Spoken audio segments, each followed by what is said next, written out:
Bismillahirrahmanirrahim. Assalamualaikum warahmatullahi wabarakatuh. Alhamdulillah, innal hamdalillahi nahmaduhu wa nasta'inuhu wa nastaghfiruh wa na'udzu billahi min shururi anfusina wa min sayyiati a'malina may yahdihillahu fala mudilla lahu wa may yudlil fala hadiyalah. Asyhadu an la ilaha illallah wahdahu la syarikalah wa asyhadu anna Muhammadan abduhu wa rasuluhu la nabiyya ba'dah. Allahumma shalli ala sayyidina Muhammad wa ala alihi wa sahbihi wa barik wa sallim. Rabbi shrah li sadri wa yassir li amri wa hlul 'uqdatam min lisani yafqahu qawli. Alhamdulillah, kita panjatkan puji pada Allah atas limpahan nikmat kepada kita. Begitu banyak yang Allah berikan kepada kita. Semoga apa yang kenikmatan, rasa nyaman, rasa tidak ada keluhan, ya kita tidak mengeluhkan tangan kita yang tidak ada masalah, kita tidak mengeluhkan badan kita, tidak mengeluhkan kondisi apapun, ya itu termasuk adalah nikmat. Apa yang tidak kita keluhkan itu adalah nikmat, ya. Yang kita keluhkan itu adalah ujian. Banyak sekali yang tidak kita keluhkan, tapi kita lupa, ya. Kadang kita lupa bahwa apa yang tidak kita keluhkan itu adalah satu bentuk nikmat, ya, nikmat yang banyak sekali yang kadang tidak kita syukuri, ya. Mudah-mudahan dengan Ramadan ini Allah tempatkan kita termasuk dalam golongan hamba-hambanya yang pandai bersyukur, ya, amin. Salawat dan salam kita sampaikan kepada Rasulullah Sallallahu Alaihi Wasallam serta keluarga, sahabat dan pengikut beliau sampai akhir zaman. Ya, teman-teman, bagaimana kabarnya siang ini? Alhamdulillah. Alhamdulillahnya, alhamdulillah. Gitu, ya. Senang nggak? Seger nggak? Seger, senang, kenyang? Ada yang kenyang kali ya. Ya, mudah-mudahan yang puasa ataupun yang tidak puasa insya Allah memberikan keberkahan yang sama, ya, amin. Tadi disampaikan oleh Mbak Yogi bahwa ujung-ujungnya kita berpuasa di Ramadan ini adalah untuk meraih ketakwaan, ya. Sebetulnya harapan kita, doa-doa kita, hajat kita di dunia ini, ya, mau misalnya kita mendapatkan pekerjaan, kita ingin diberikan kesehatan setelah sakit yang berat, kita ingin lulus ujian, kita ingin dapat peningkatan jabatan misalnya, ya, atau apapun yang kita doakan, kita minta kepada Allah, sebetulnya itu sumbernya adalah takwa ini. Kenapa kita ingin meraih takwa di bulan Ramadan? Ya, karena memang itu udah janji Allah, ya, dalam surat Al-Baqarah 183 kan, ya. Di sini a'udzubillahi minasyaitonirrajim. Bismillahirrahmanirrahim. Ya ayyuhalladzina amanu kutiba alaikumusiyam kama kutiba alal ladzi min qablikum la'allakum tattaqun, ya. Wahai orang-orang beriman, diwajibkan kamu, ya, untuk berpuasa seperti yang sudah dilakukan oleh orang-orang sebelum kita, ya, untuk supaya kita mendapatkan ketakwaan, supaya kamu bertakwa. Nah, ini adalah jalan pintas, jalan yang betul-betul sangat perlu untuk kita seriuskan untuk meraih ketakwaan ini, karena ini adalah sumber kesuksesan, keberhasilan kita nanti untuk menempuh 11 bulan di luar Ramadan. Tadi kita ingin punya hajat apa? Masing-masing kita punya keinginan, punya cita-cita, punya harapan, ya, supaya mendapatkan banyak kebaikan di dunia ini, punya keberhasilan, punya kesuksesan, punya jodoh yang soleh, ya.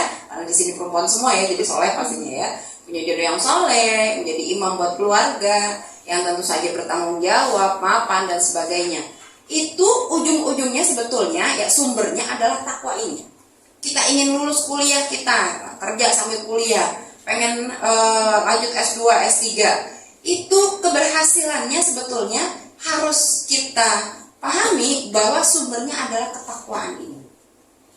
Ya, karena ada hadis Rasulullah SAW katakan bahwa jika kamu bertakwa, maka Allah akan mencukupi kamu sebagaimana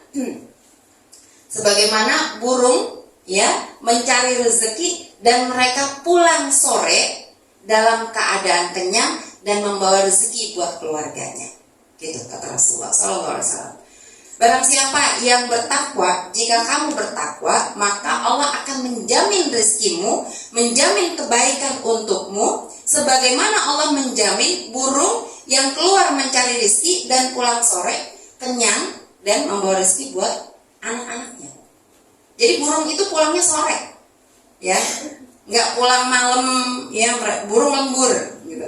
Cari makan lembur, pulangnya malam, gitu, karena begitu banyak makanan yang harus dicari, yang didapat oleh burung. Enggak, tapi burung di sini hadis tersebut adalah pulangnya sore. Dan burung itu selain dia kenyang udah dapat makan di luar, dia juga bawa makanan buat anak-anaknya. Ini berkah, ya.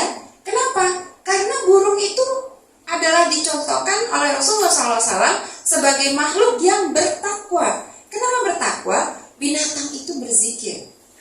Ya, binatang itu berzikir dan mereka juga tidak bermaksiat kepada Allah. Burung itu tidak menjegal temannya ketika cari rezeki, tidak ngibulin majikannya yang mungkin naburin makanan gitu ya, seperti itu. Ya, burung tidak bermaksiat, tapi betul-betul mencari rezeki, mencari apa yang dibutuhkannya sesuai dengan apa yang Allah perintahkan. Dan tidak ngoyo, tidak neko-neko sampai malam, sampai pagi terus mencari rezeki. Tapi enggak, ya, burung pulang sore. Nah, Rasulullah SAW katakan seperti itu.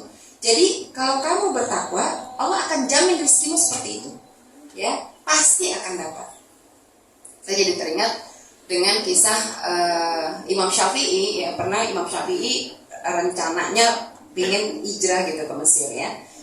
Beliau orang Palestina, dan ajudannya, ya, orang terdekatnya bilang, Abdullah bin Hakam, beliau mengatakan, wahai Imam Syafi'i, kalau engkau mau ke Mesir, mau pindah ke Mesir, supaya sukses di Mesir, engkau harus punya perbekalan paling enggak setahun, punya cukup bekal buat makan di sana. Terus engkau kalau bisa punya majelis yang anggota majelisnya dari orang-orang pemerintahan. Nanti kamu akan dimuliakan, ya. Kamu akan mendapatkan tempat yang mulia di Mesir. Salah satu kunci suksesnya kalau mau pindah ke Mesir kayak gitu, ya. Lalu Imam Syafi'i mengatakan apa? Wahai Abu Muhammad, ya, Imam Syafi'i memanggil sahabatnya ini dengan Abu Muhammad. Wahai Abu Muhammad, tidak akan mulia, ya, seseorang yang tidak dimuliakan oleh ketakwaan. Jadi dia mulia kalau dia takwa, bukan bekal yang begitu banyak, bukan ingin mendapatkan kedudukan di hati penguasa sehingga dia mendapatkan kemuliaan di sana, bukan. Tapi ketakwaan. Karena aku ini hidup di Gaza, lahir di Gaza, ya, beliau lahir di Gaza, itu dalam keadaan yang tiap malam tidak pernah lepas dari kelaparan. Masa kecilnya dilalui dengan kelaparan, ya. Tapi tiap malam kelaparan, aku tidak dihinakan, ya. Karena aku betul-betul berserah kepada Allah sesuai dengan apa yang Allah perintahkan. Aku tetap bekerja walaupun terbatas, ya, hasilnya. Tapi dari situ manusia memuliakannya dengan ketakwaannya. Akhirnya beliau mendapatkan kemuliaan yang luar biasa. Nah, jadi kita, ya, kalau punya hajat apapun di dunia ini, tentu saja ingin sukses dunia, sukses di akhirat, kan, ya. Nah, sebetulnya modalnya ini adalah bagaimana kita bisa mendapatkan ketakwaan. Cara mendapatkan takwa banyak, ya. Tapi Allah kasih bekal ekspres, bekal yang singkat, ya. Dengan sebulan saja kita mengerjakan ibadah yang memang Allah tetapkan kepada kita sebagaimana umat-umat sebelumnya, yang kalau kita kerjakan sesuai dengan SOP-nya, insya Allah akan mendapatkan predikat takwa, akan mendapatkan bekal, ya, bekal takwa. Sebagaimana Rasulullah SAW nasihatkan ya kepada sahabatnya Abu Dzar Al-Ghifari, ya. Di sini Rasulullah SAW diminta oleh Abu Dzar, ya. Abu Dzar mengatakan, ya Rasulullah, tolong berikan kepadaku nasihat yang paling baik, yang betul-betul manfaat buat aku. Ya, Rasulullah katakan seperti ini. Saya wasiatkan kepadamu, wahai Abu Dzar, bertakwalah engkau kepada Allah, karena takwa itu adalah pokok dari segala perkara. Ya, pokok dari segala perkara itu adalah takwa. Jadi kalau kita bekerja betul-betul lembur, ya, terus yang terbaik, ingin yang terbaik supaya kita mendapatkan gaji terbaik, jabatan terbaik, mendapatkan predikat terbaik di lingkungan kita, lingkungan kerja atau lingkungan kuliah dan di berbagai tempat yang kita hajatkan, ya. Kalau tidak ada takwa di dalamnya, maka tidak akan mendapatkan nikmat seperti yang kita harapkan. Istilahnya jadinya jauh dari keberkahan, ya. Karena kita betul-betul cari uang, ya, cari rezeki dengan apa yang kita harapkan, dengan hawa nafsu kita, betul-betul ya kita kerjakan, ya. Tapi kita lupa misalnya sholat, kita lupa tilawah, kita lupa berzikir, ya. Zikir itu luar biasa.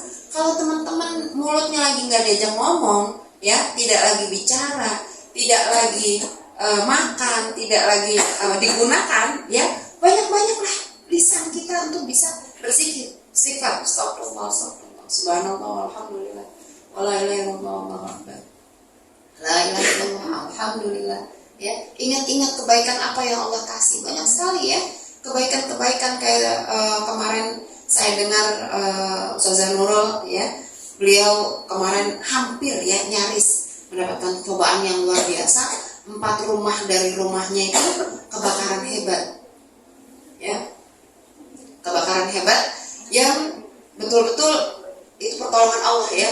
Berhenti apinya 4 rumah dari rumah beliau, 6 rumah terbakar, apinya besar sekali, ya. Nah, kita punya pengalaman-pengalaman dalam hidup, jangan dilupakan pengalaman-pengalaman yang pertolongan Allah besar seperti itu. Yang kecil-kecil aja tak terhitung. Yang besar kalau kita ingat, kita bisa zikirkan itu menjadi alhamdulillah, alhamdulillah, alhamdulillah. Kita ingatkan dulu kita pernah hampir kecelakaan tapi Allah tolong, hampir kecopetan tapi nggak jadi, hampir apa, ya, tapi Allah tolong. Entah itu karena doa orang tua kita, entah karena amal kita dan sebagainya, ya. Itu bisa kita ingat-ingat sebagai bentuk kita tahadus binikmah, ya, mengingat-ingat kebaikan Allah, lalu kita lantunkan banyak-banyak alhamdulillah, ya. Nah, dengan itu mendatangkan keberkahan yang itu salah satu contoh dari ketakwaan yang Allah kasih kepada kita. Kita mudah berzikir, kita mudah menolong orang, kita mudah husnuzon kepada orang, kita mudah untuk ibadah sholat dengan tepat waktu. Itu semata-mata bukan karena kebiasaan kita, karena memang kita lagi dekat sama Allah, bukan. Tapi karena Allah kasih takwa kita di situ, sehingga apa yang kita lakukan itu menjadi berkah, menjadi nikmatnya langgeng panjang. Nikmatnya tidak hanya kita yang merasakan, ya. Jadi ini adalah bekal. Jadi teman-teman, kalau dikatakan Ramadan itu ujung-ujungnya adalah takwa, la'allakum tattaqun, agar kamu bertakwa, ya. Sering banget kita dengar kata-kata seperti itu. Harus selalu di dalam diri kita, jangan bosan mendengarnya. Jangan, iya kan memang Ramadan buat takwa, gitu. Harus ada kerinduan, harus ada harapan, ya Allah tolong memang betul-betul hamba mendapatkan ketakwaan itu. Karena ini adalah bekal, ya. Ini adalah modal kepada kita untuk baik lanjutnya beribadah, sukses di dunia akhirat di bulan-bulan selanjutnya. Ingin nggak kita rajin sholat tahajud? Ingin nggak? Ya. Tapi bisa nggak tiap hari tahajud? Bisa. Bisa, alhamdulillah. Ya. Kalau yang belum bisa, pastinya bukan nggak ingin kan? Ya. Tapi kok ya susah gitu. Ya. Kok yang ngantuk, udah kebangun sih jam 3, tapi kok sebentar aja meremin mata langsung blas gitu. Ada yang seperti itu. Ya, ingin tilawah 1 juz setiap hari, ingin nggak? Ya, ingin ya. Tapi gampang nggak? Susah. Ya. Nah, apa yang kita inginkan tapi masih sulit kita lakukan akan mudah kalau Allah kasih kita takwa itu. Ya, sebagaimana takwa menurut ulama salaf, ketakwaan versi mereka ini luar biasa yang kalau kita baca ini kita tahu itu kan ulama bisa kayak gitu. Ya, Imam Qurtubi mengutip pendapat Abu Yazid Al-Bustami bahwa orang yang bertakwa itu adalah orang yang apabila berkata karena Allah, apabila berbuat dan beramal karena Allah. Ya, jadi melakukan apapun ketika berhenti ngerem ngomong, misal ada orang yang teman kita yang tahu nggak info terbaru tentang dia? Misalnya si A ngomong masih si B, ya ngomongin tentang si C, ada info terbaru tentang si C gitu. Tahu nggak? Kan? Ini Ramadan nih, ya digituin kita. Apaan? Ya, nggak jadi deh. Gitu. Ya, si A nggak jadi ngomong, ya, jadi penasaran si B, gitu. Apaan sih? Ya, jangan deh. Gitu. Ya udah, kalau kita punya takwa, walaupun kita penasaran, ya kita rem. Jangan ya, merusak orang-orang yang pahala puasa. Atau misalnya kita lagi kesel banget sama orang, gitu kan? Kita bisa melampiaskan kekesalan kita. Misal kita adalah atasan, ya, yang ngeselin itu adalah bawahan kita. Misalnya orang yang memang ngerjain tugas-tugas yang kita perintahkan, misalnya, ya, kita berhak dan boleh dan punya wewenang untuk marahin dia karena kerjaannya tidak beres. Ya. Tapi kita tidak gunakan kekuasaan kita itu karena kita ingat Allah, ingat puasa, ingat Ramadan, tidak ingin kita motor-motorin, ya, atau ngurang-ngurangin pahala puasa kita dengan marah itu. Nah, inilah takwa, ya, yang Allah kasih buat kita. Apa yang kita bisa lakukan tapi tidak kita lakukan, maksiat yang kita bisa kita lakukan tapi kita tidak lakukan, ya, itu karena bekal yang Allah kasih itu. Ya, jadi kita melakukan segala sesuatu karena Allah. Memaafkan orang yang salah kepada kita, ya, yang betul-betul melukai hati kita, ya, bukan karena dia, bukan enak aja saya maafin, ya, dosanya salahnya udah luar biasa, malu-maluin saya di depan banyak orang misalnya, ya, untung dia dong saya maafin, ya. Kita maafin dia bukan karena dia, tapi kita maafkan dia karena Allah. Karena Allah menyuruhnya, dan sebetulnya memaafkan itu adalah kebutuhan kita, ya. Untuk kesehatan batin dan jasmani kita nggak boleh ada dendam, gitu. Saya belum lama sakit seperti saraf kejepit, ya, tapi saya nggak tahu itu saraf kejepit atau bukan, ya, sampai nggak bisa napas. Itu terapisnya mengatakan, ibu ada masalah apa, gitu. Ya, saya ditanya agak itu ngorek-ngorek gitu kan, karena menurut dia penyakit saraf kejepit yang sering orang datang untuk berobat kepadanya, setelah digali-gali, orang-orang itu ternyata rata-rata punya masalah batin, punya masalah dendam, punya masalah yang tidak selesai di batinnya. Saya bilang, masa sih bisa sampai saraf kejepit gitu? Oh iya, ya. Yang saya dapati, saya begitu banyak orang yang saya terapi punya gitu. Ya, makanya harus beres dulu tuh di hatinya, harus beres dulu itu di batinnya. Ya. Nah, menurut Abu Sulaiman Ad-Dardani menyebutkan orang-orang yang bertakwa adalah orang yang kecintaan terhadap hawa nafsunya dicabut oleh Allah dari hatinya. Ya, ini yang saya suka minta ke Allah. Ya, ketika saya merasa susah melakukan satu kebaikan dan berulang-ulang jatuh, ya, pada kealpaan karena hawa nafsu, entah hawa nafsu lupa, entah hawa nafsu malas, entah hawa nafsu mager, entah apa, ya, hawa nafsu Allah kan kasih, ya, yang antara akal kepada kita dan keimanan kepada kita, diujilah kita dengan hawa nafsu. Nah, saya minta gitu ke Allah, ya Allah, ingin hamba ini, hamba pernah melakukan ini, tapi karena hawa nafsu yang kau kasih, ya Allah, ya, tolong hamba, ya Allah, ya. Jadi kita minta lagi kepada yang memberikan hawa nafsu supaya kita bisa mengendalikan hawa nafsu tersebut. Nah, ini puasa termasuk, ya, jalan untuk pengendalian hawa hawa nafsu marah, hawa nafsu menggibah, ya, hawa nafsu bohong, hawa nafsu apapun, ya, yang kita inginnya melakukan seperti itu, tapi sebetulnya tidak boleh, ya. Jadi kalau kita dicabut hawa nafsunya, nggak mungkin ya sebetulnya manusia itu dicabut hawa nafsunya, ya, nggak mungkin nggak marah, nggak mungkin nggak kesal, nggak mungkin nggak berbuat salah gitu, pasti kita semua melakukan kesalahan. Tapi di sini dikatakan adalah orang yang bertakwa itu adalah yang kecintaan terhadap hawa nafsunya, ya, itu dicabut oleh Allah gitu. Jadi yang cintanya ngedugem, yang cintanya karaokean, yang cintanya sama lagu-lagu melankolis, lagu-lagu yang tidak mengingat Allah, ya, karena lagu sebetulnya banyak juga yang akhirnya jadi syirik kepada Allah, ya. Cinta kita ungkapkan betul-betul kepada makhluk, ya, nggak bisa makan, nggak bisa tidur karena kamu, ya, dan sebagainya gitu, hanya ingat kamu dan sebagainya, itu hati-hati, itu bisa jadi syirik juga. Harusnya itu menempatkan Allah di situ, ya, bukan pada manusia. Nah, kecintaan kepada yang begini kita udah mulai udah nggak masanya lagi gitu, ya. Itu termasuk, ya, adalah jalan kita untuk meniti jalan takwa itu, meniti predikat orang-orang yang bertakwa. Sekarang kita suka ke duniawi yang apa? Yang seperti apa? Ya, main game, ya. Banyak sekali ayah-ayah muda, mama-mama muda sekarang yang saya lihat, kalaupun lagi makan di luar atau lagi ada kesempatan, ya, bersama anak, ya, dilihat bapaknya lagi pegang HP, ngapain? Bapaknya main game. Ya, itu bahkan kan kalau di luar negeri sampai ada anaknya yang nggak dikasih makan, sampai ada yang meninggal, ya, di Cina, ya, ibu bapaknya betul-betul kecanduan game luar biasa.